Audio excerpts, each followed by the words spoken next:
मध्य प्रदेश को उत्तर प्रदेश और राजस्थान से अलग करने वाली चंबल नदी अपने बीहड़ों के साथ इन बीहड़ों में रहने वाले बागियों के लिए मशहूर है। 70 और 80 का दशक, इस दौर में अपने और गांव के दबंगों के शोषण का शिकार हुए मासूम ग्रामीण की आवाज पुलिस प्रशासन ने जब नहीं सुनी तो मजबूरी में समाज से बगावत कर बन बैठे बागी। चंबल की एक मशहूर कहावत है, चंबल में डकैत नहीं बागी जन्म लेते हैं। चंबल के बीहड़ों ने देश को हजारों वीर दिए जो देश की रक्षा करते हुए शहीद हो गए।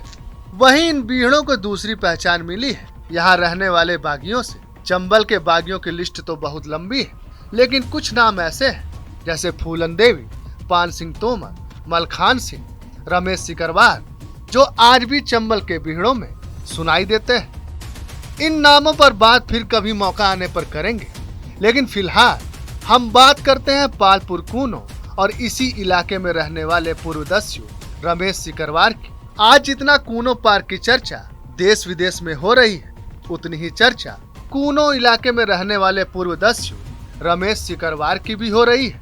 हो भी क्यों ना, जिसके नाम से इलाके के बदमाश और दबंग सब घबराते हो। उसने शपथ ही कुछ ऐसी ली है। अफ्रीका से कूनो पार्क आने वाले नए सदस्य अफ्रीकी चीतों के हिफाजत की। आप खुद ही सुनिए उनके शपथ को।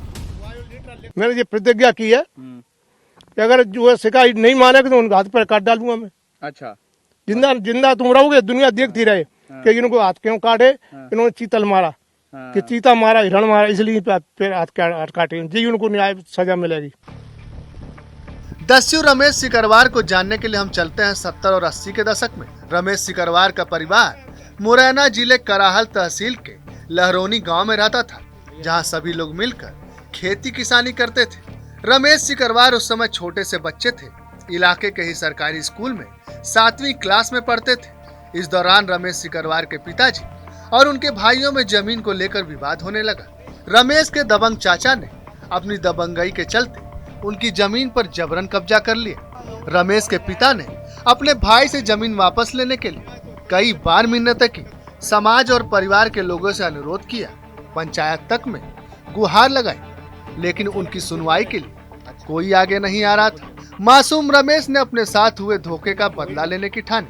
रमेश सिकरवार ने युवा होते ही सबसे पहले उनके परिवार और पिता के साथ हुई नाइंसाफी का बदला लेने के लिए अपने ही सगे चाचा को मौत के घाट उतार दिया और बागी बनकर कूद गए चंबल नदी के बीहड़ों में।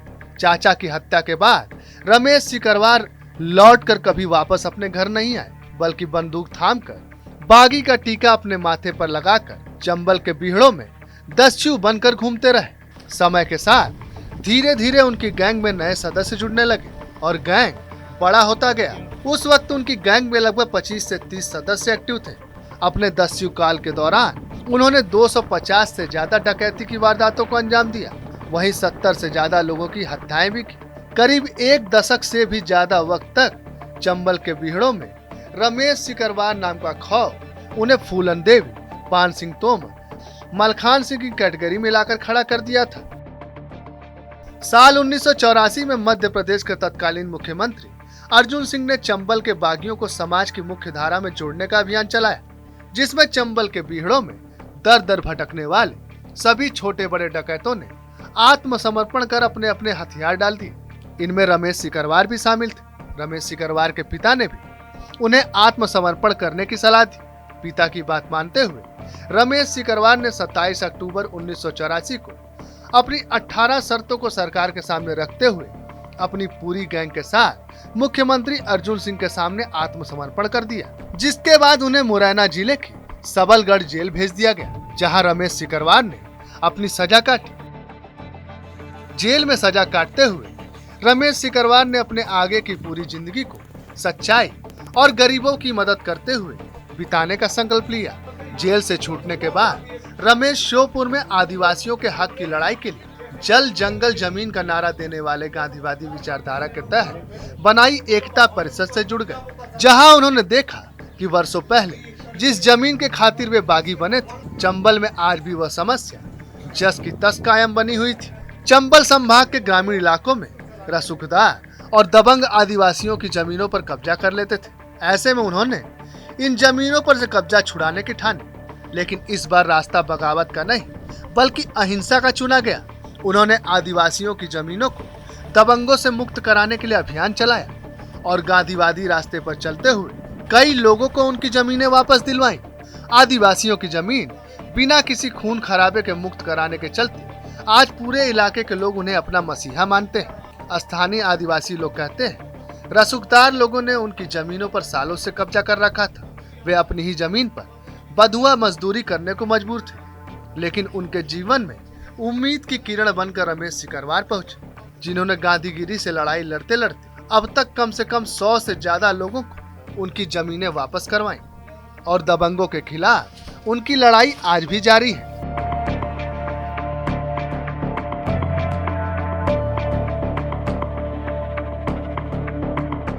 रमेश सिकरवार ने अब एक नया अभियान अफ्रीकी चीतों की हिफाजत की जिम्मेदारी ली। पूर्व दस्यु रमेश सिंह सिकरवार उर्फ मुखिया ने दी खुली चेतावनी, किसी ने चीतों का शिकार किया तो हाथ काट दूंगा। मैंने अगर किसी के हाथ काटे तो जिम्मेदार प्रशासन होगा।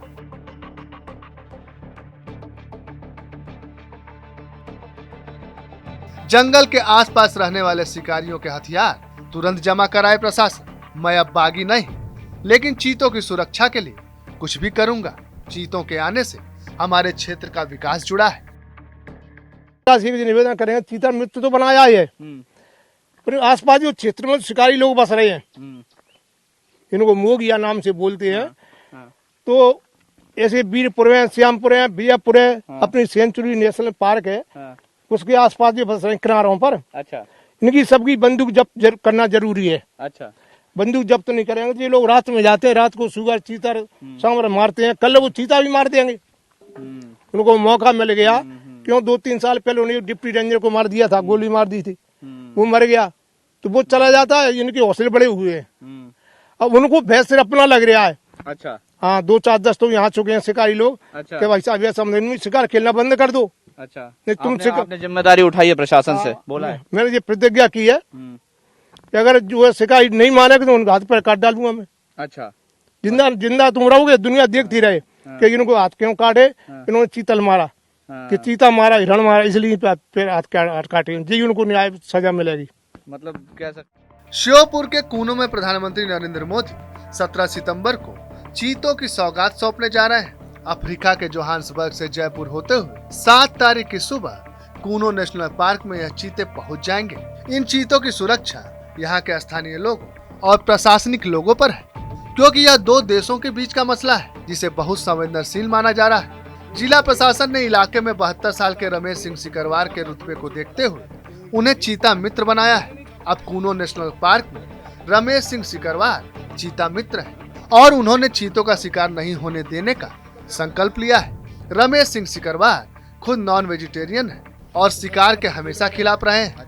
रमेश सिंह सिकरवार बताते हैं कि वह जब बागी हुआ करते थे तब भी जानवरों का शिकार नहीं होने दिया और आगे भी चीतों की सुरक्षा की जिम्मेदारी उन्होंने खुद ली है। मोदी जी कहेंगे आपने चीता हमारी ये जंगल में लाके हमारे सेंचुरी में छोड़ा है, वो जिम्मेदारी हमारी है। हम उनकी पूर्ण रूप से ये प्रतिज्ञा की रखवाली करेंगे, रक्षा करेंगे, किसी को कोई हानि नहीं पहुंचेगी। वो आपसे हमारा ये निवेदन है कि इस क्षेत्र में आप पधारे हैं, इस क्षेत्र को स्वागत से देखी जाए तो पूरा क्षेत्र जीवन आपके गुण गाता रहे। ये मोदी से हमारा कहना बार बार। ठीक है। भारत में 70 सालों के बाद आ रहे हैं चीतों की हिफाजत की जिम्मेदारी जब रमेश सिकरवार जैसे लोगों के हाथों में हो, तो आने वाले समय में देश को नई पहचान चीता कंट्री के रूप में मिलने से कोई नहीं रोक सकता है।